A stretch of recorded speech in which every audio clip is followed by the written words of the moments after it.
Okay, hello and welcome to the thermal bridging webinar. I'm Amir Arya, an ESD Consultant at SUHO with a mechanical engineering background, certified both in Australia and the US. I'm also currently the Technical Lead in Building Physics here at SUHO. I'm hoping today to sort of explain the things around the thermal bridging effects on the thermal performance of the building and hopefully sort of assist you with understanding a few key points around this. Throughout the presentation, there are some examples to demonstrate this phenomenon more clearly in the real world. Also, feel free to write your questions in the chat little box in the YouTube channel. As you're seeing this, there are my colleagues Darren Harris and Lauren Switches. They're moderating this presentation and they will answer your questions as I'm going through the presentation. Also at the end there will be a little bit of time that I will give you to write any other questions that you have according to this webinar. So let's just talk about a little bit about the code change here in Australia. So it was a bit of a messy code change. There was a grace period for a year for transition from 2016 code to 2019. And now, in most states, at least, everyone has moved to 2019 code from the 1st of May. Obviously, WA has already got a grace period. That means those of you who works in WA projects still have some time that you can use the 2016 code. But basically, at the end of the day, it's all up to the certifier and the building surveyor to make that decision. So if you have got a project already well documented, it's certainly worthwhile checking with them as which code they expect your project can be certified to, because we still see the projects going through under the 2016 code, and it's going to be, at the end of the day, a simpler assessment process. So just a little touch on what is this NCC19. So in general, the NCC19 focus is on reducing the greenhouse gas emission for the operational side of a building, and also for the occupants' comfort, which has been taken into account now for the new code. So the code was targeting 30% reduction when comparing to the NCC16, all the requirements in the Section J and energy section of the code, which is pretty good. We ESD consultants and sustainability advocates will really support this, and we are pretty happy about it. In terms of the key areas of changes, obviously the building envelope has had the number of the improvements. That's around the fact that the thermal bridging is now included in 2019. Yay. And you have also got a facade calculator, which is out of this world, and consider the wall and the glazing all as one system. There's also improvements in efficiency around lighting controls and also HVAC systems at the end. And then the other biggest, I guess, addition to the code is the thermal comfort. As I mentioned, that code is trying to take into account the occupant's comforts as well. Which is now required for all the JV3 assessments. At the end of the day, the code tries to sort of, I suppose, narrow the gap between the deemed to satisfy assessments and JV3 assessments. And the way that they're trying to do that is to make sure that the building is built with more energy efficiency and the people comforted. With adding the thermal comfort assessment into all the JV3 assessments, because at the end of the day, even if the building is built to the high standards and the best specification is going to be occupants basically driving how the energy will be consumed in that building. So more comfortable occupants, definitely less energy going to be consumed by HVAC systems, and openings of the building will be operated properly. Before we look at the thermal bridging in details, let's look at how it impacts the energy efficiency codes. Despite the fact that the thermal bridging is not an ignorable phenomenon, but compliance assessment for the thermal bridging is not the same for all the buildings. So the approach of the volume 2, which is the residential side of it, is still to acknowledge that only lightweight construction experience this phenomenon, and the solution is still to apply a thermal break when this occurs. Solution ignores the basic laws of physics, and it's like placing a band-aid on the amputated limb. For those unknown, estimates of 1 to 3% improvement only. So hopefully future volume 2, the residential part, the future volume 2 releases are likely to address this imbalance that now exists between the volume 1 and volume 2. Thermal bridging for the residential code managed in much the same way as previous codes. It is acknowledged, and the solution is still applying a thermal break to prevent heat flow.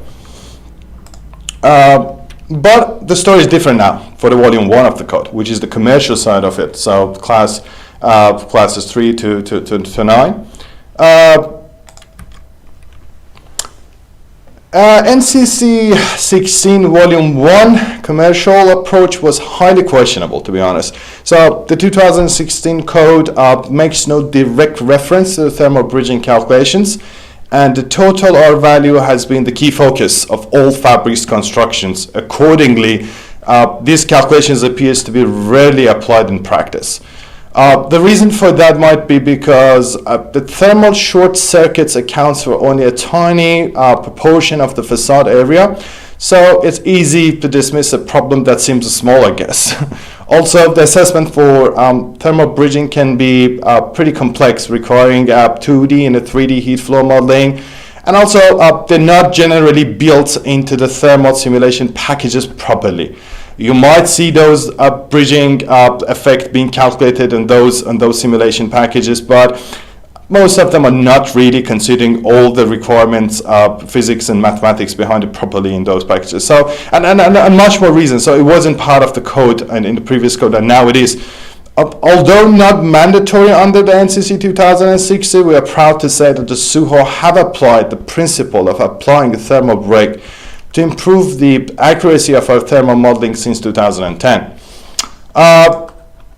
As I'm going to explain more actually in the next slides, thermal bridging is directly related to the framing details of the structure. So if you're not being asked by your ESD consultant about your framing members details, or not being explained the insulation compression correctly, then there is a kind of a red flag there if this has been considered by your in your assessment by your ESD consultant. So please be mindful of that. The thermal bridging is highly related to the fact that we have the insulation batts and framing in walls, ceilings, or floor, which I'm going to explain actually in next slides better and more in details a little bit. At the same time, I will try just to keep this webinar as simple as possible, sort of just a touch on these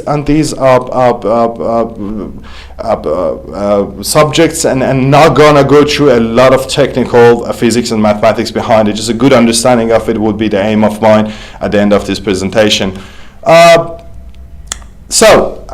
Let's touch on a simple definition of the thermal bridging to understand it better. There are three main ways that heat transfers from a point to another point: conduction, radiation, and convection, which is actually infiltration in the building industry. So simply explained, thermal bridging is any building materials that bridges the gap from inside of your building to the outside of your building. For example, when you heat up your house, the air heats up the drywalls in the interior of your wall, and now that drywall will then heat up the studs of the middle in the middle of your wall assembly, and then sheetings on the external side of the wall. Based on the conductivity of each material, heat always tries to find the easiest way through more conductive materials to be transferred from the higher temperature zone to the zone with the lower temperature. So despite the fact that the radiation and infiltration have definitely effect on the heat lost within a building, but the impact of the thermal bridging is highly nonlinear. A small bridge can have a significant impact on the overall heat transfer through a building envelope.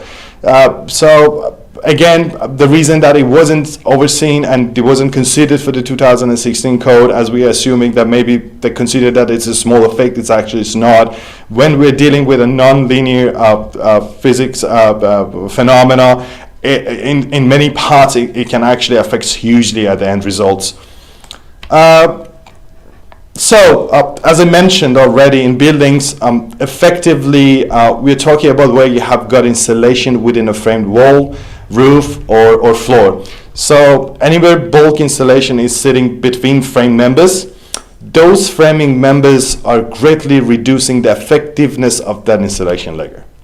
So you can see this example actually on the right hand side of this slide.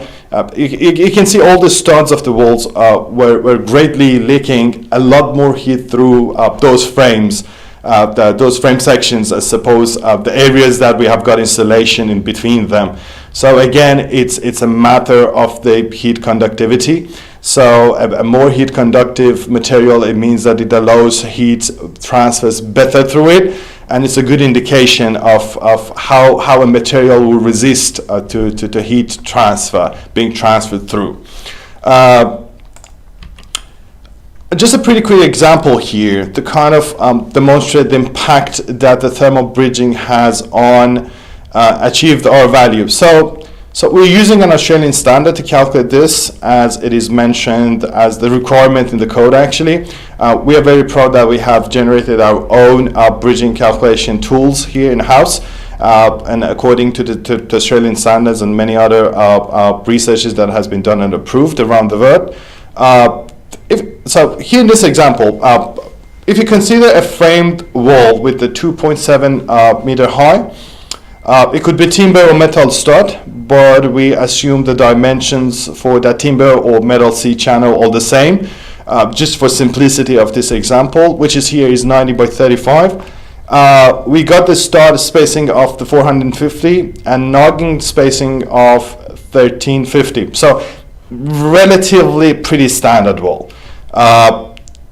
15%, yeah, it's kind of like the dimensions might be different from the metal to the timber studs, but just for the simplicity of this example, we just considered both dimensions are the same for both situations. So for 2016, whether it was a timber or metal stud, it didn't matter. And with an insulation R2.0, it was achieving R2.0. Without factoring that the 12 to 15% of bridging happening through that frame. However, for 2019, you can see that it actually greatly impacts the achieved R value of that layer. So in this case, we're just considering that layer of the frame and insulation. If it is a timber stud, well, we are achieving about R1.8 out of that R2.5 that we already got there.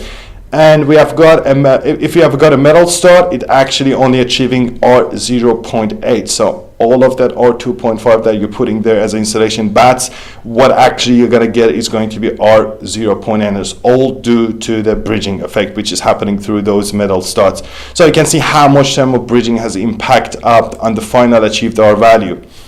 The other key worth to point out here is actually adding continuous insulation, or in this case a thermal break tape, just to the frame members. We can increase the R value of that R2.5 in a metal frame to about R1.4, which isn't fantastic, but it is something. So I suppose the key thing to touch on in the thermal bridging is that the steel frames are still okay. It's just we have to understand how we have to treat them. So no need to be freaked out. Yes, they're more heat conductive. Yes, definitely they're going to have a hugely effective bridging happening through them. But it's not like they're not okay. You know, we're not recommending them when it comes to the thermal bridging. But the more important than that is we understand this phenomena and we have a good understanding and interpretation of the situation. And the thermal bridging has obviously impact on the final achieved effective R value at the end of the day. So that's what we have to try to achieve based on a code or any other energy rating schemes that we're following. At the end of the day, the continuous insulation is the key. So adding more bulk insulation between the frames, stacking up on each other doesn't help. So if we increase the insulation between the frames, let's say to R40 in a metal stud, it might only achieved in the lower R1s. So throwing more bulk insulation doesn't help, because how poorly that sort of 10 to 15% that I mentioned of the frame performs due to the bridging, thermal bridging. And that's why the continuous insulation is really pretty critical to improving the R value performance, particularly on metal frames. Here's a couple of examples of the low thermal bridge constructions from our design team actually in the house. So as I mentioned, steel frames are still okay. No need to be panicked. But timber frames can massively reduce the thermal bridge effect in the buildings due to the low heat conductivity that timber has compared to the metal. As I have explained, heat always moves from the higher temperature to the low temperature, the same as the pressure, as we all learned through all the schools that we went through. So, and it intends actually to find the easiest way with the less barrier across. Heat conductivity is actually as an indication that shows how material resists to that heat transfer. And timber battens, due to their lower heat conductivity, slow down and limit this thermal heat transfer.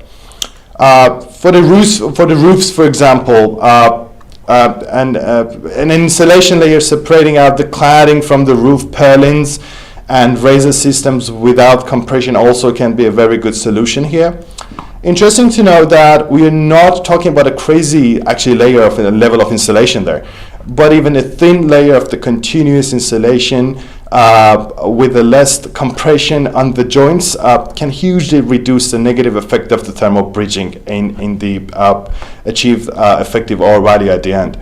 As I've already explained, thermal bridging happens through conduction, and whatever that can eliminate that short circuit in the heat transfer from inside of the building to the outside via conduction can definitely play a massive positive role here.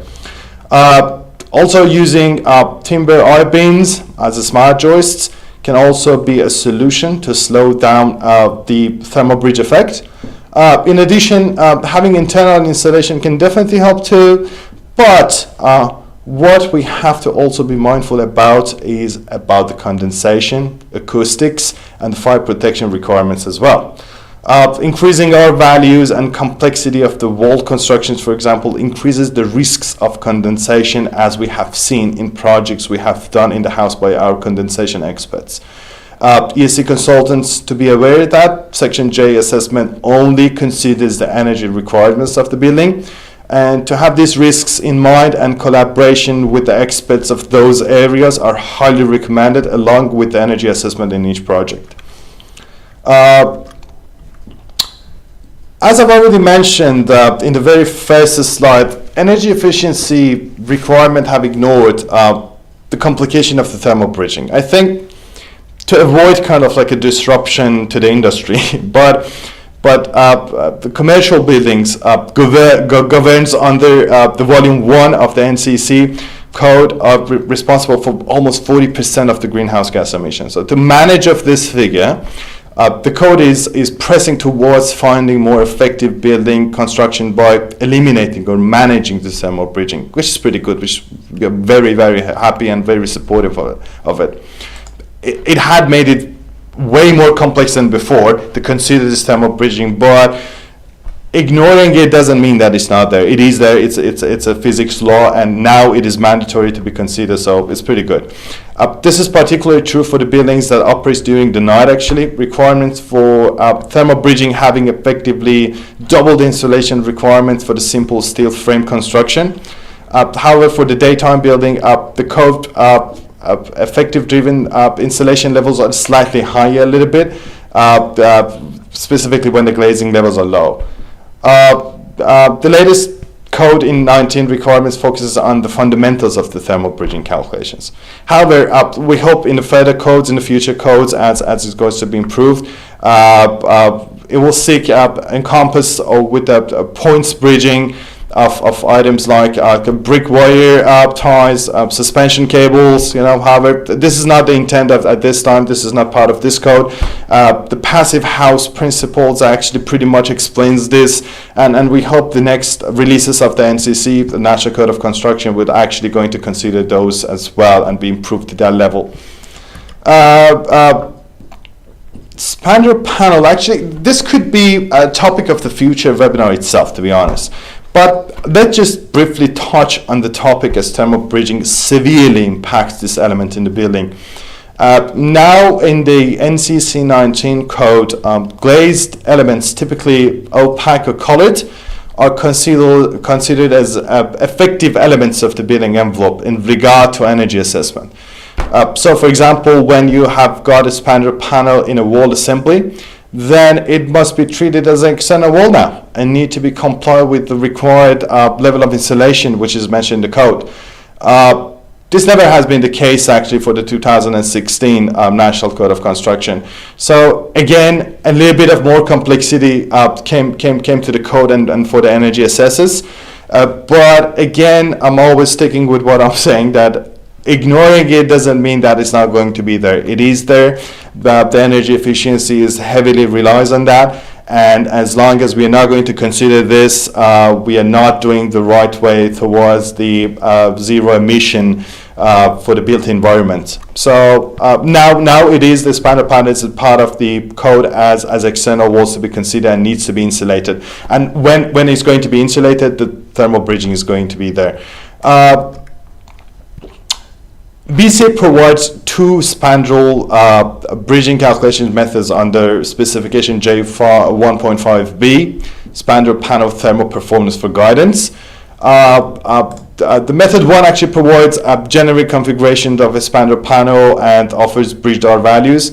Configurations are such as the bridge frame with a single glaze opaque or clear face, 100 mil air gap, and a 3 mil aluminium or 0.8 mil galvanized steel or zinc back pan, or with a double glazed opaque face and a 50 mil air gap with the same back pan, or the same 50 mil air gap and the back pan but a double glazed clear face, and etc. So there are four configurations offered by the BCA as a method one to calculate the bridging effect in the Spandrel panels. For instance, as you can see here in this table, which is a table 2 of this section in the code, it rates a double glazed low E spandrel with a R2 insulation in a thermally unbroken frame, which means bridged in the code, with an 50 mil air gap to the solid metal back pan behind it, as R1.09 and R0.91 with no insulation actually. So